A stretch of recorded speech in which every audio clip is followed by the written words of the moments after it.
Christmas is a time when we love to give as well as to receive presents. You see, I think many of us think long and hard about what to give our nearest and dearest. And when we finally decided on the appropriate gift, we have in some small way revealed something about the recipient.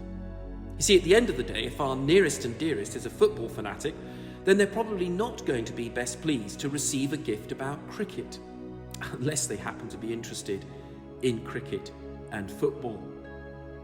You see, in Matthew's Gospel, we read in chapter 2 and verse 11 that the Magi opened their treasures and presented Jesus with gifts of gold, frankincense, and myrrh.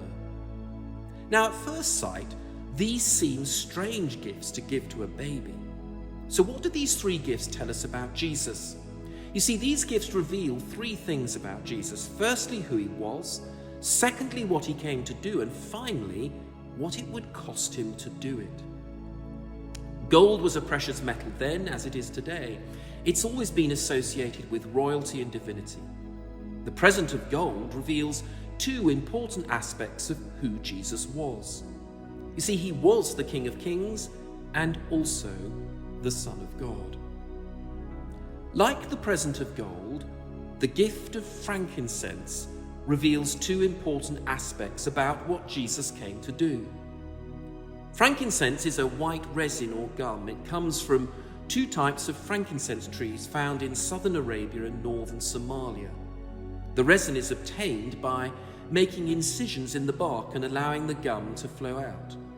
It's highly fragrant when burned and has been used as incense in worship for many centuries. This gift firstly reveals that Jesus came to be a high priest. You see, priests in those days stood in the gap between God and humankind.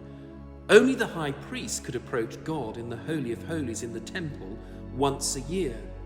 But Jesus came to change that, so that we could all have access to God at all times.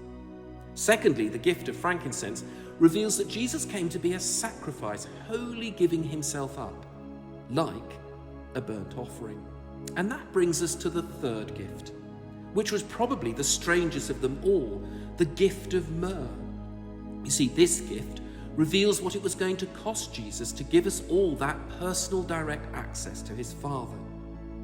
Myrrh is a bitter, aromatic, transparent gum exuded from the bark of various trees and shrubs that are native to Africa and southern Asia. You see, myrrh had many uses in biblical times, as an incense, as a perfume to freshen garments, as a painkiller. But its main use too was embalm dead bodies. What an odd gift to give to a baby. You see, in John's Gospel we read, Nicodemus brought a mixture of myrrh and aloes, about 75 pounds. Taking Jesus' body, the two of them wrapped it with the spices in strips of linen. This was in accordance with the Jewish burial customs.